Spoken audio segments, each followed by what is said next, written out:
तुम्हाला सुद्धा फिरायला जायला आवडतं का? आणि मग ट्रिप तुम्ही प्लॅन छान करता, सगळं छान केलेलं असतं, पण या 8 चुका जर तुम्ही करत असाल, तर तुमची संपूर्ण ट्रिप ही खराब होऊ शकते. बरं, या 8 चुका कोणत्या? त्यातून बाहेर कसं यावं? हे तुम्हाला मी आजच्या व्हिडिओमध्ये सांगणार आहे. त्यामुळे व्हिडिओ शेवटपर्यंत नक्की पहा. त्यातली 7वी आणि 8वी जी चूक आहे, ती प्रत्येक जण करतात म्हणजे करतातच. त्याच्यामुळे संपूर्ण व्हिडिओ पाहिलात तर या चुका तुमच्याकडून होणार नाही आणि आपसुकच तुमच्याकडून तुमची ट्रिप जी तुम्ही प्लॅन केलेली असेल, मग ती उन्हाळ्यातली असू देत, हिवाळ्यातली असू देत किंवा पावसाळ्यातली असू देत, त्या सगळ्या ट्रिप तुमच्या अगदी सुंदर पार पाडल्या जातील. त्यामुळे व्हिडिओ स्किप न करता संपूर्ण व्हिडिओ नक्की पहा. नमस्कार पाहुण्यांनो, गावडे सिस्टर्स या युट्यूब चॅनलवर तुम्हा सर्वांचं सहर्ष स्वागत आहे. जर तुम्ही आमच्या युट्यूब चॅनलवर नवीन असाल आणि जर सबस्क्राईबचं बटन दाबलं नसेल तर नक्की सबस्क्राईब करा, कारण असे इन्फॉर्मेटिव्ह विषय घेऊन आम्ही दर आठवड्याला तुमच्या भेटीला येत असतो. त्याच्यामुळे जर तुमच्याकडून हे इन्फॉर्मेटिव्ह विषय चुकू नये असं जर तुम्हाला वाटत असेल तर सबस्क्राईबचं बटन आणि बेल आयकॉन नक्की दाबा. पहिली चूक म्हणजे जास्त सामान घेणे, ओव्हर पॅकिंग. आता ही मिस्टेक ना साधारणपणे सगळ्या मुलीच करत असतात. मुलं कमीच करत असतील, कारण मुलींनाच सवय असते जास्त सामान घ्यायची. मला हा ड्रेस सकाळी घालायचा आहे, हा संध्याकाळी घालायचा आहे, हा दुपारी घालायचा आहे, किंवा याच्याबरोबर मला ही ऍक्सेसरीज घालायची आहेत, या चपला घालायच्या आहेत. अशा जास्त प्लॅनिंग केल्यामुळे आपली ओव्हर पॅकिंग होऊन जाते. आणि काय होतं की ज्या वेळेला आपण कुठेतरी फिरायला जातो तेव्हा आपल्यालाच ते वजन पाठीवर घेऊन चालावं लागतं. आणि मग त्या ओव्हर पॅकिंग झाल्यामुळे आपण जिथे कुठे ट्रिपला जातो तिथे जातानाच आपण पूर्णपणे थकून गेलेलो असतो. त्याच्यामुळे तिथे गेल्यानंतर आपल्याला एक दिवस तर असं वाटत असतं की अरे राहू दे यार, एक दिवस मी आता आराम करते इथे आणि मग उद्याच्या दिवशी फिरायला जाते. त्याच्यामुळे एका दिवसाचा सुद्धा बट्टाबळ होतो. आपण तिथेच त्या ओव्हर पॅकिंगमुळे थकून गेलेलो असतो. त्याच्यामुळे जर ओव्हर पॅकिंग करायची नसेल तर तुम्ही जर फिरायला जात असाल तर तुम्हाला मस्ट गोष्टी आहेत ते म्हणजे लाईट क्लोथ्स असायला हवेत, उन्हाळ्याच्या सुट्टीत जास्त करून सनग्लासेस असायला हवेत आणि त्याच्याबरोबर सनस्क्रीन. या जर तुम्ही गोष्टी व्यवस्थितरित्या ठेवल्यात तर बाकीच्या सगळ्या गोष्टी तुम्ही लाईट सुद्धा घेऊ शकतात किंवा काही गोष्टी तुम्ही अवॉइड सुद्धा करू शकतात. त्याच्यामुळे तुमचं ओव्हर पॅकिंग होणार नाही, वजन तुमच्या पाठीचं वाढणार नाही आणि तुम्ही न थकता त्या डेस्टिनेशनला पोहोचू शकता आणि मग त्या दिवशी सुद्धा तिथली मजा तुम्ही घेऊ शकता. दुसरी चूक म्हणजे दुपारी बाहेर पडणे. आता दुपारी 12 ते 4 यामध्ये प्रखर ऊन असतं, आपल्या ऊन डोक्यावरच आलेलं असतं. त्याच्यामुळे जर तुम्ही या टाइमात बाहेर पडलात तर तुम्हाला डिहायड्रेशनची जास्त समस्या उद्भवू शकते, तुमची स्किन टॅन पडू शकते, तुम्हाला थकवा जाणवू शकतो. त्याच्यामुळे तुम्ही ट्रिप अशी प्लॅन करा की तुम्ही अर्ली मॉर्निंग सकाळी फिरून पुन्हा तुमच्या रूमवर येऊ शकता आणि मग संध्याकाळी इव्हिनिंगचं काहीतरी प्लॅन करा. जर तुम्ही ट्रिप प्लॅन करतच असाल तर अशा डेस्टिनेशन बघा की जे तुम्हाला सकाळी आणि मोस्टली संध्याकाळी किंवा रात्रीच्या वेळी जर तुम्ही बाहेर पडलात तर ते ठिकाण तुम्हाला सेफ्टीसाठी योग्य असेल. स्पेशली जर तुम्ही महिलांची ट्रिप प्लॅन करत असाल तर तुम्हाला इव्हिनिंगसाठी आणि सेफ्टीसाठी ते ठिकाण योग्य आहे की नाही हे तुम्हाला नक्कीच पाहायचं आहे. आता तिसरी चूक म्हणजे वेदर आणि क्राऊड न पाहणे. बऱ्याचदा काय होतं की आपण इंस्टाग्रामवर किंवा युट्यूबवर बाकीच्या सगळ्यांच्या पोस्ट बघत असतो आणि त्या पोस्ट आपण बघितल्यानंतर त्या ठिकाणी जाण्याचा प्लॅन करतो. बरं, त्यांनी ते फोटोज जे टाकलेले आहेत ते जुने तर नाही आहेत ना, किंवा आठवण म्हणून तर टाकलेली नाहीये ना, ह्याची आपण खात्रीही करत नाही.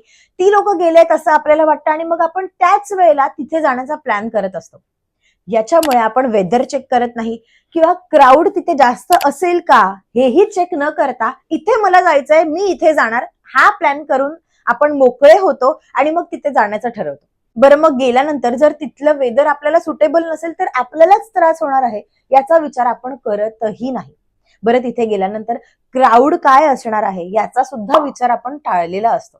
त्याच्यामुळे जर तुम्हाला शक्य असेल तर तुम्ही वीकडेजला प्लॅन करा, जेणेकरून तुम्हीच तिथे असाल, तुम्हाला तुमचा टाइम एन्जॉय करता येईल, क्राऊड कमी असेल आणि त्याच्यामुळे तुम्हालाच तुमची स्पेस मिळेल. चौथी चूक म्हणजे रॉंग डेस्टिनेशन निवडणे. बऱ्याचदा आपल्याकडून चुकीचं डेस्टिनेशन वेगवेगळ्या ऋतूंमध्ये किंवा प्रॉपर ऋतू न पाहता चुकीचं डेस्टिनेशन आपल्याकडून निवडलं जातं आणि मग सगळा बट्टाबोळ होऊन जातो, आपली सगळी ट्रिप ही खराब होऊन जाते. एकतर आपण जर उन्हाळ्यात बाहेर पडत असू तर आपण ऑलरेडी जी कूल सिटी आहे, कूल प्लेसेस आहेत ते बघून आपण तिथे डेस्टिनेशन प्लॅन केलं पाहिजे. आणि जर तुम्ही पावसाळ्याच्या सीझन मध्ये किंवा पावसाळ्याच्या सीझन मध्येही न म्हणता जर तुम्ही हवामान पाहून जर डेस्टिनेशन निवडलं तर तुमची ट्रिप अगदी योग्य होऊ शकते.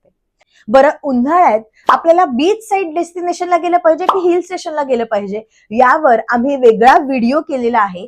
त्यामुळे जर तुम्ही तो व्हिडिओ अजूनही पाहिला नसेल तर त्या व्हिडिओची लिंक मी डिस्क्रिप्शन बॉक्समध्ये आणि ते आय बटन वरती देत आहे, त्याच्यामुळे तो व्हिडिओ आधी चेक करा. याच्यावरून तुम्हाला कळेल की आपण डेस्टिनेशन हे कोणत्या कोणत्या क्रायटेरिया पाहून निवडलं पाहिजे. आणि तो व्हिडिओ पाहिल्यानंतर, डेस्टिनेशन ठरवल्यानंतर, ट्रिप प्लॅन झाल्यानंतर कोणत्या मिस्टेक्स आपल्याला अवॉइड करायच्या आहेत ते पाहण्यासाठी या व्हिडिओवरती परत या. 5वी आणि महत्वाची चूक म्हणजे ऍडव्हान्स बुकिंग न करणं. आपण प्रत्येक जण ना आपली सुट्टी कधी येणार आहे, किती मोठा वीकेंड आहे हे आपण कॅलेंडरमध्ये पाहतच नाही. आणि मग अचानकपणे सुट्टी आली की आपल्या लक्षात येतं, अरे मला 3 दिवसाची सुट्टी आली, मला 4 दिवसाची सुट्टी आली. आणि मग आपण डेस्टिनेशन प्लॅन करायला लागतो, ह्याला त्याला फोन करायला लागतो की अरे मला चांगलं डेस्टिनेशन दे, किंवा मग हॉटेल्सला फोन करत असतो, मग त्या हॉटेल्सची बुकिंग फुल झालेली असते. अशा वेळेला आपण भांबावून गेलेलो असतो, चांगलं डेस्टिनेशन निवडता येत नाही, ऍडव्हान्स बुकिंग न केल्यामुळे सगळे हॉटेल्स बुक झालेले असतात. आणि मग आपल्याला कोणत्या तरी जे रेटिंग चांगलं नाहीये किंवा जिथे पीसफुल वाईब नाहीये अशा ठिकाणी आपल्याला ट्रिप प्लॅन करावी लागते.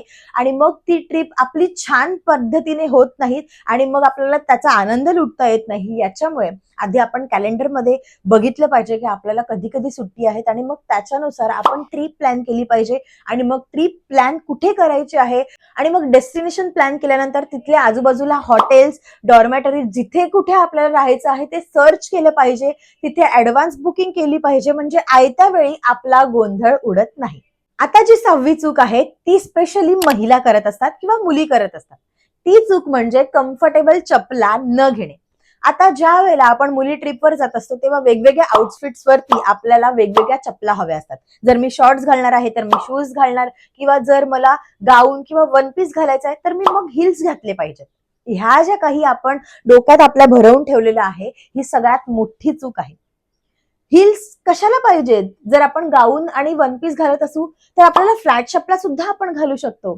याच्यामुळे जर आपण ट्रिप प्लॅन करत असू आणि जर आपल्याला त्या हिल्सची रोजची सवय सुद्धा नसते, त्याच्यामुळे आपले पाय दुखून जातात. जर आपल्याला चालावं लागलं किंवा नाचायचं वगैरे असेल तर मग त्यावेळेला आपले पाय दुखून जातात. कम्फर्टेबल फुटवेअर नसल्या कारणाने आपलाच मूड चांगला राहत नाही, आपण चिडचिड करायला लागतो. त्याच्यामुळे त्या वेळची किंवा त्या प्लेसची मजा घेणं बाजूला राहतं आणि मग आपण डिस्कम्फर्ट झाल्यामुळे आपणच कंटाळलेलो असतो. मग आपल्याला असं वाटत असतं की कधी मी हा टाइम संपवते, घरी जाते किंवा रूमवर जाते आणि निवांत पडून राहते. या सगळ्या गोष्टीमुळे आपण त्यावेळेचा आनंद घेणंच विसरून गेलेलो असतो. याच्यामुळे कम्फर्टेबल चपला आपण निवडल्या पाहिजेत. 7वी महत्वाची आणि बरेच जण ही चूक करतात म्हणजे करतातच. तर ती चूक कोणती?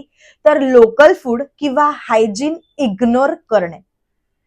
बऱ्याचदा काय होतं ना, आपण मोठमोठ्या ट्रिप प्लॅन करत असतो, बरेचसे बजेट त्या ट्रिप प्लॅन करण्यामागे किंवा त्या डेस्टिनेशनला पोहोचण्यामागे, त्या रूम्सच्या मागे, त्या हॉटेल्सच्या मागे बराच पैसा आपण घालवत असतो. आणि मग असा विचार करतो की तिथलं मी लोकल फूड खाईन किंवा मी स्ट्रीट फूड्स एन्जॉय करेन. आणि मग अशा वेळेला काय होतं, आपण हायजीन सुद्धा बघत नाही, कुठे मला कमी पैशात खायला मिळतंय ते पाहतो आणि मग त्या गोष्टी आपण खातोही आणि त्याचा आपल्या शरीरावर परिणाम होतो. आता सगळ्यांनाच प्रश्न पडेल का? एकतर याचं कारण म्हणजे आपण बाहेर जातो तेव्हा आपण घरापासून लांब गेलेलो असतो. त्याच्यामुळे आपलं जे वातावरण, रोजचं डेली वातावरण जे सेट झालेलं असतं त्याच्यापासून आपण काहीतरी वेगळ्या वातावरणात गेलेलो असतो. आता जर हे सोडलं तर बऱ्याचदा असं होऊन जातं की आपण त्या जिथे कुठे फिरायला गेलेलो आहोत तिथल्या लोकल मार्केटमध्ये जर आपण फिरतोय तर बरीचशी जी काही तिथली मंडळी असतात ती आपल्याला सांगतात की अरे ह्या रेस्टॉरंटमध्ये तुम्ही जा हा, किंवा इथलं लोकल फूड तुम्ही ट्राय करा हा, हे तुम्ही स्ट्रीट फूड ट्राय करा हा. याच्यामुळे काय होतं की आपल्याला त्यांनी सांगितल्यामुळे अजून त्या गोष्टीबद्दल क्रेज वाढत जातं आणि मग आपण ते फूड ट्राय करायला जातो. आपण त्या काही काही गोष्टी कधी खाल्ल्या सुद्धा नसतात किंवा त्या गोष्टी आपण पचवता येत नाही आपल्या शरीराला, त्या जड गेलेल्या असतात आणि मग त्याच्यामुळे जुलाबाचा किंवा उलटीचा आपल्याला त्रास होतो. आणि मग रूमवर आल्यानंतर ह्या सगळ्या त्रासामध्ये आपली ट्रिप खराबही होऊ शकते. याच्यामुळे तुम्ही कम्फर्ट फूड कडे लक्ष दिलं पाहिजे, ना की हायजीन इग्नोर करणे आणि मग लोकल फूड खाणं. असं नाहीये की लोकल फूड नका खाऊ, लोकल फूड सुद्धा खायला पाहिजे, पण मात्र हायजीन बघून. आणि आपल्या शरीराची पचन संस्था काय आहे ही आपल्या प्रत्येकाला माहित असते, त्यामुळे त्या गोष्टी पाहिल्या पाहिजेत. 8वी महत्वाची आणि कॉमन मिस्टेक म्हणजे ओव्हर प्लॅनिंग करणे. आता ज्या वेळेला आपण फिरायला जात असतो त्यावेळेला एकतर आपण 3 ते 4 दिवसांची आपण ट्रिप प्लॅन करत असतो, जास्तीत जास्त 5 दिवसांची. आणि मग त्यावेळेला त्या डेस्टिनेशन वरती जे काही महत्वाचे किंवा फेमस झालेले स्पॉट्स असतात ते आपले सगळे स्पॉट सगळ्यांना कव्हर करावेसे वाटत असतात. आणि मग अशा वेळी आपण सकाळी हा स्पॉट कव्हर करूया, दुपारी हा स्पॉट कव्हर करूया, संध्याकाळी आपण हा स्पॉट कव्हर करूया, असं जी काही प्लॅनिंग केलेली असते ना, त्याच्यामुळे एकतर आपण थकून गेलेलो असतो. एकाही स्पॉटची मजा आपल्याला करता येत नाही, कारण ह्या स्पॉटला गेल्यानंतर अरे चला चला चला चला आपल्याला दुसरा स्पॉट कव्हर करायचा, असं प्रत्येकाचंच होऊन गेलेलं असतं. त्याच्यामुळे एकाही स्पॉटची मजा आपल्याला करता येत नाही.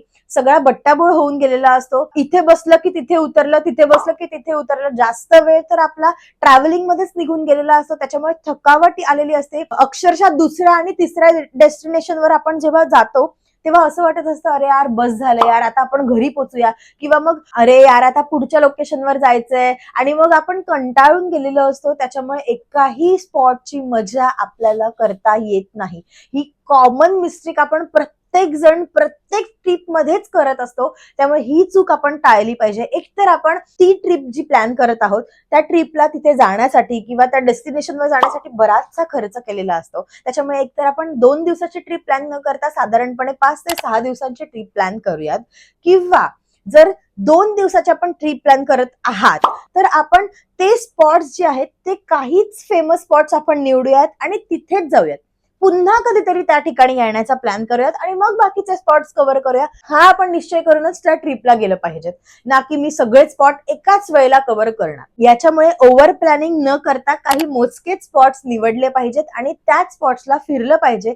त्याच्यामुळे तुम्हाला त्या स्पॉटची मजा करता येईल, तुमचा टाइम अगदी योग्यरित्या स्पेंड होईल. सो ह्या होत्या सगळ्या 8 मिस्टेक्स ज्या आपण प्रत्येक जण करतो म्हणजे करतोच. कळत नाही पण नकळतपणे आपल्याकडून ह्या मिस्टेक होतच असतात.